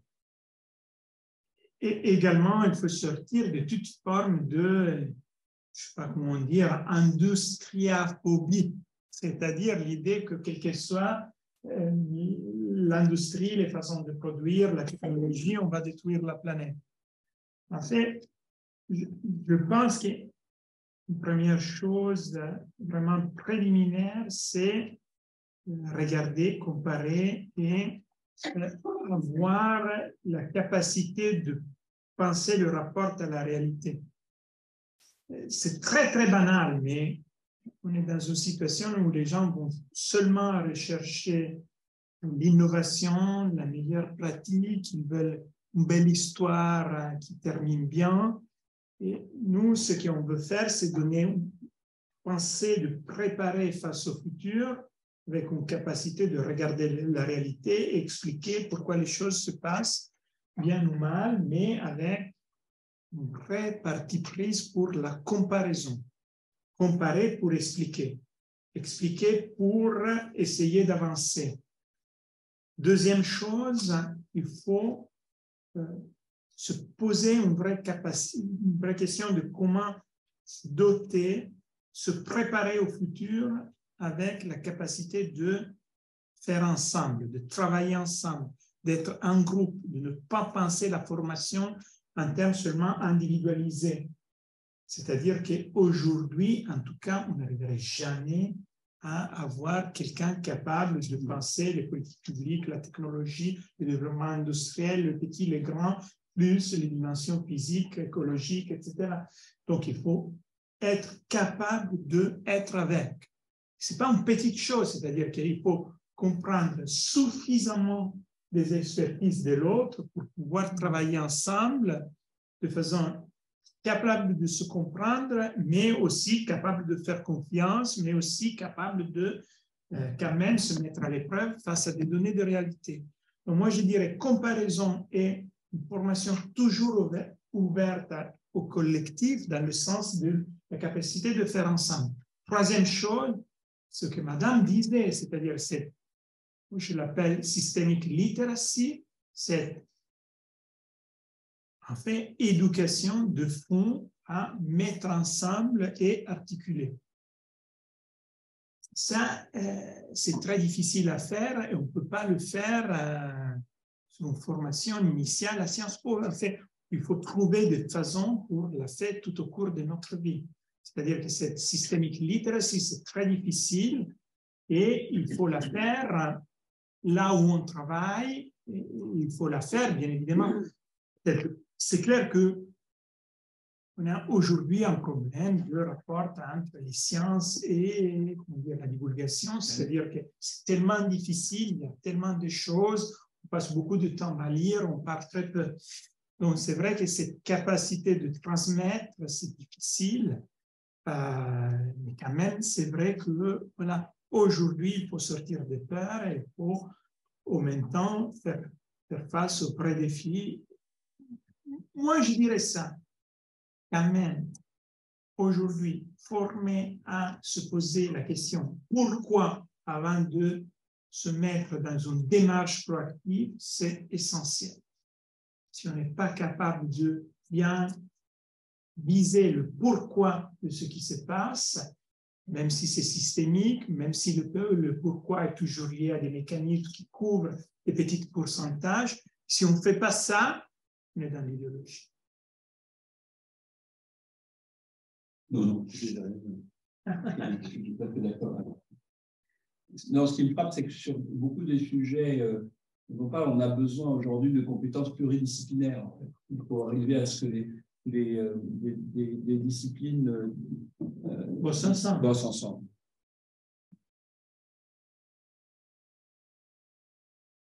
Oui, j'ai une question. Bonsoir, merci. Ensemble de Sciences Po et anciennement près Saint-Gobain, donc j'étais vraiment contente de cette conférence aujourd'hui. La question qui m'occupe, un peu revenir avec ce qu'on a dit là sur les États-Unis. La question en fait que je me pose, elle est simple, mais elle est compliquée, c'est comment on va faire pour payer tous ces changements. Parce qu'au final, c'est vrai que ça a quand même un coût de transformer nos villes, nos matériaux, nos bâtiments. Et donc, je me pose la question notamment par rapport à ce qu'on a pu voir. Est-ce que c'est... Il y a quand même une limite dans ce qu'on peut mettre auprès des consommateurs. Et je me dis que même dans le modèle Saint-Gobain, il y a des choses que vous devez répercuter à vos clients, mais pas tout. Et dans ce cas-là, si ce n'est pas eux, qui est-ce qui peut le faire et notamment en Europe et dans les autres pays en développement, est-ce qu'on n'aura pas tous la capacité des États-Unis à venir mettre des milliards d'euros pour aller soutenir les énergies renouvelables? Et donc, on est dans une approche assez contraignante en Europe, mais donc qui fait que entre l'élément prix plus la contrainte, ça devient quand même quelque chose d'assez négatif. Et je me demande comment on va faire pour faire ce passage à l'échelle où il faut quand même embarquer les gens ensemble et pas juste leur faire payer plus. Merci. Il y a plusieurs niveaux. Si d'un point de vue purement macroéconomique, il y a beaucoup d'économistes. On a suite du rapport Stern qui montre que le coût d'une action est supérieur au coût de l'action. Après, ça c'est quand même le cadrage macroéconomique. Hein. Et que, deuxièmement, moi je suis convaincu, même si le payback, alors il est très, très, très variable. Si je prends juste le sujet de la rénovation énergétique, la manière de calculer les paybacks, c'est extrêmement différent. J'avais l'habitude de dire que dans beaucoup de cas, les rénovations ne se font pas pour des questions énergétiques. Donc, si à chaque fois qu'il y a une rénovation, parce que la famille s'agrandit, parce qu'on a déménagé, parce que ceci, on rajoute ce qu'il faut pour que, au moment où on fait les travaux, l'enveloppe soit bien isolée, les paybacks sont excellents. Si au contraire, alors qu'on fait des travaux, on fait porter sur le fait que c'est pour faire de la rénovation énergétique de l'ensemble des travaux, à ce moment-là, les paybacks ne sont pas bons. Mais globalement, si vous voulez, il y a quand même des paybacks. Et dans un monde où l'énergie va devenir chère, là aussi, il y a des paybacks. Alors, le sujet, c'est que tous les citoyens ne sont pas, et souvent, malheureusement, ceux qui ont un coût de leur chauffage qui est le plus élevé, n'ont pas les moyens de faire les travaux. C'est là où il y a besoin, de mon point de vue, sans revenir sur ce qu'on a dit tout à l'heure, il y a besoin d'incitation. Mais ces incitations, il va y avoir un payback. Et c'est pour ça qu'il y a vraiment un payback. Je pense que l'argent public est justifié. Il y a un sujet sur lequel moi, je me bats depuis des années et que j'espère enfin on va progresser, mais enfin, c'est que l'État ne donne même pas le bon exemple. le sujet des bâtiments publics est un sujet absolument énorme, alors que ça devrait être très simple. Et, en comptabilité publique, on sait qu'il y a les dépenses d'investissement et les dépenses de fonctionnement. Ce n'est pas les mêmes budgets. Donc, si vous investissez, vous avez là les économies immédiatement l'année d'après. Et en plus, avec un taux de l'actualisation de l'État qui fait que le payback, ça marche. Ce n'est pas comme une entreprise ou un particulier dans lequel les taux d'actualisation sont différents. Bon. Donc, je pense qu'il y a des gros chantiers qu'on peut faire. Donc, globalement, moi, je pense que ce sont des bons investissements que les Européens peuvent se payer. Il y a beaucoup quand même d'économistes qui sont d'accord avec moi après, une fois que j'ai dit ça, pour rentrer dans les détails. Mais je pense que ce sont de bons investissements à faire pour l'Europe. Oui, j'ajoute que, voilà, c'est clair que lorsque de l'Europe, on regarde d'autres parties du monde, la question est tragique. Ah ben oui. On peut dire que il y a quand même aujourd'hui un vrai, combat économique, culturel et politique par rapport aux investisseurs institutionnels et aux fonds d'investissement sur est-ce qu'il y a des moyens même dans le respect de la liberté d'entreprise et d'investissement, est-ce qu'il y a des moyens pour orienter les fonds d'investissement au moins dans les pays en développement vers des fonds pour la transition écologique? Comment faire ça? Moi, je trouve que c'est une grande discussion, mais je pense que c'est très important, c'est-à-dire que il y a des développements de la finance sur des fonds qui accompagnent de belles choses qui restent un peu encloisonnées dans l'Europe. Donc, la question de la mondialisation des fonds d'investissement et des investisseurs institutionnels, c'est crucial. Ça doit être. Hier, on a eu un moment d'échange, il y avait ici Stiglitz et d'autres pour réfléchir un peu au travail qu'on fait ensemble, Sciences Po et Columbia, sur ces sujets.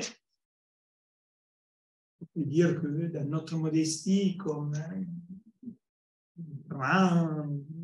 compétence du Nobel Prize in Economics, on est là sur le fait qu'il faut penser quel type d'incitation pour conduire un peu à niveau mondial les investisseurs institutionnels.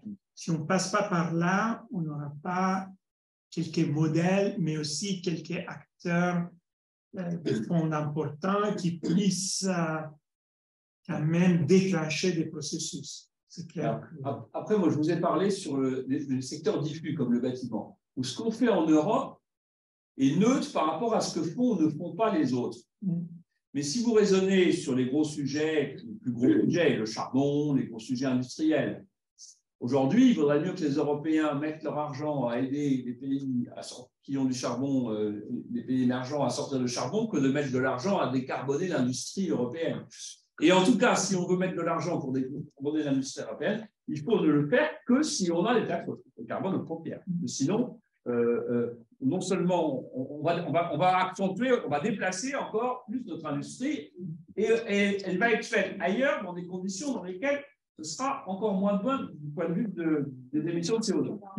Donc moi, le début de ma réponse, il était sur le sujet du bâtiment qui est local et à la limite, là, on veut faire des choses, peu importe ce que font les autres. Mais par rapport à ce que vous dites, voilà, je suis tout à fait d'accord avec vous. Et là, il faut une approche globale. Il faut être efficace. Et il faut être efficace.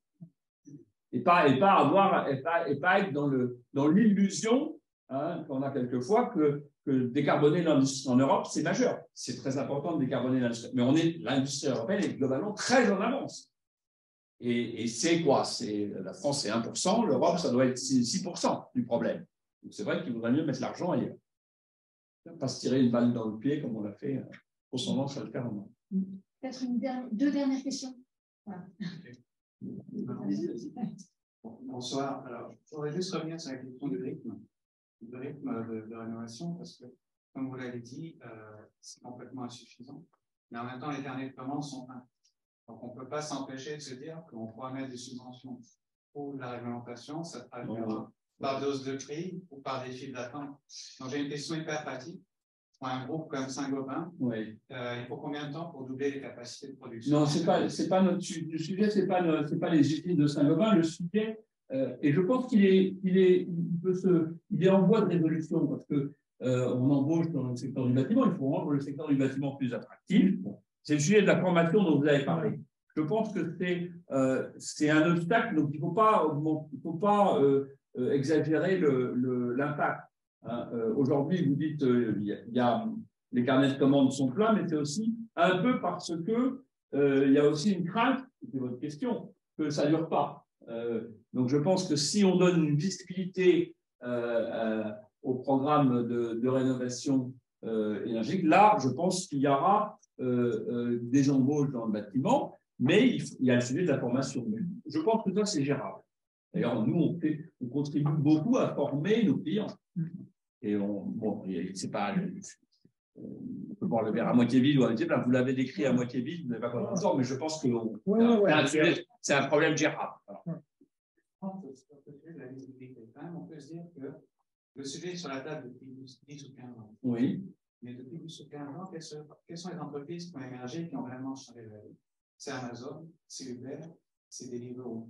Qu'est-ce qui a fait que finalement, on n'a pas vu émerger Amazon de la rénovation énergétique? Oui, enfin, nous, on va bien. Hein. On n'a pas le taux de croissance d'Amazon, mais dans notre secteur, on va bien. Amazon, ils ont pris sur d'autres choses, hein.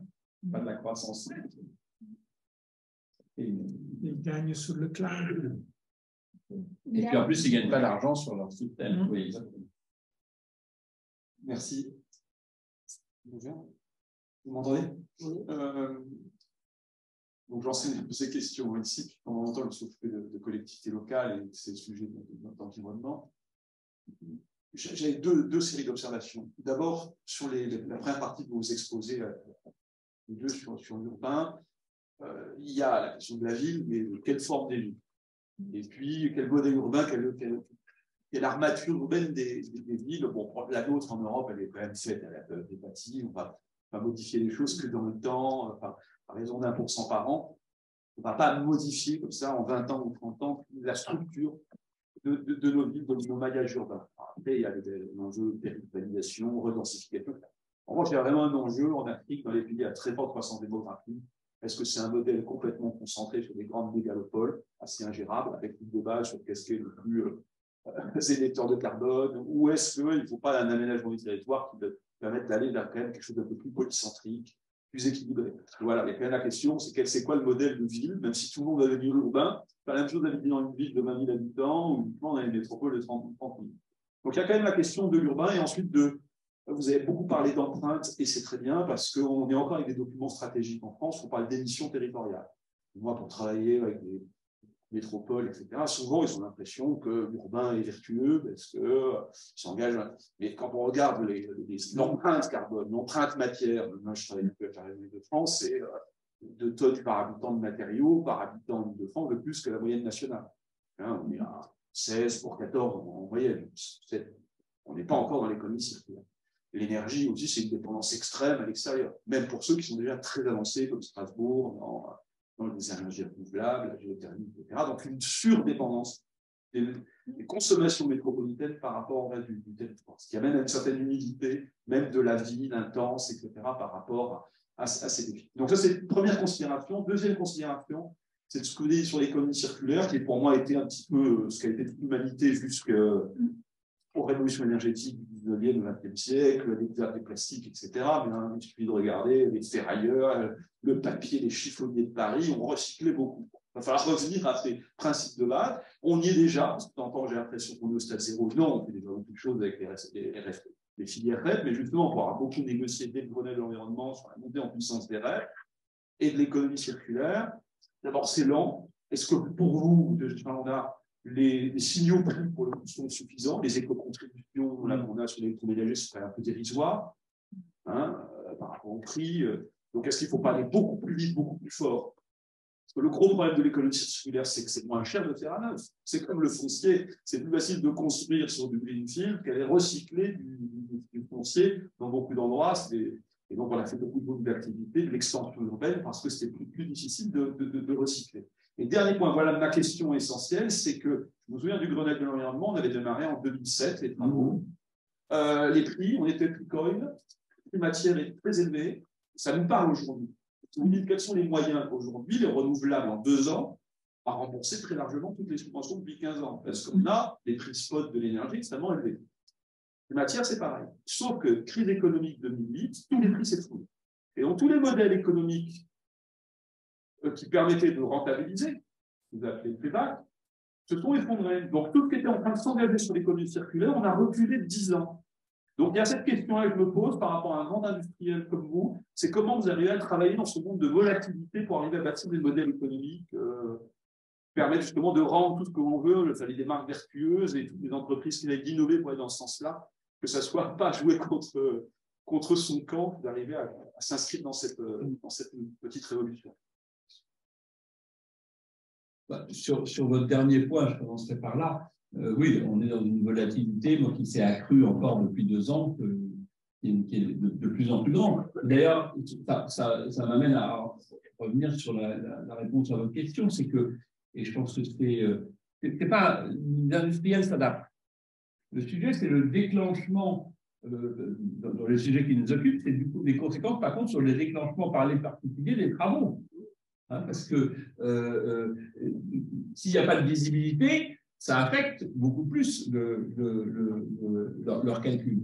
Je pense qu'un industriel est plus à même de s'adapter et de faire des raisonnements où, à un moment, il y a une bonne année, il y a une mauvaise année, mais la sensibilité pour un particulier qui doit faire des travaux est beaucoup plus forte. Et là, cette absence de visibilité est un facteur qui… regardez, je prends un autre exemple. L'année dernière, tous ceux qui ont mis des pompes à chaleur, ils ont payé leur électricité beaucoup plus cher que ceux qui avaient gardé leur fuel. Donc ça, c'est très mauvais, ça, voilà, parce que les gens gardent donc ce sujet de visibilité, il est beaucoup plus important, à mon avis, pour les particuliers qu'il ne l'est pour les grandes entreprises qui apprennent à vivre avec ces modalités et prennent leurs décisions en moyennant, j'allais dire, sur ce qui peut se passer sur les 10 ou 15 prochaines années, parce que quand on fait une usine, on l'a fait pour très longtemps. Sur la montée en puissance des règles, il faut faire attention quand même. On a plutôt été, à l'intérieur des professions du bâtiment, on est plutôt été pour dire il faut y aller, alors que quand même la majorité des professionnels ont freiné sur ce sujet-là. Et avec pas que des mauvaises raisons, il faut, parce qu'il disait, il y a des systèmes qui ont commencé à exister, il ne faut pas non plus les détruire. Donc il faut prendre en compte les initiatives qui ont été lancées déjà et pas les. Donc ça peut être que progressif. C'était la même idée que sur notre sujet de l'obligation de rénovation. On commence par faire un DPE. Si vous étiez au Grenelle, je me souviens très bien quand on a lancé le DPE, au début d'ailleurs, si vous avez écouté ce truc-là, c'est devenu. Donc je ne suis pas sûr qu'il faille, dans la mesure où après on a des réactions psychologiques qui peuvent aller dans le mauvais sens, il faille aller trop vite. Vous pouvez avoir des réactions ou des effets pervers. Moi, je crois beaucoup à l'étude d'impact, quand même. Et donc, ça prend du temps. C'est juste ça. Voilà quelques éléments. Merci beaucoup. Je vous propose d'arrêter là, avec la dernière question à 9h-2 sur la volatilité. Merci infiniment à tous et je vous propose d'applaudir nos intervenants.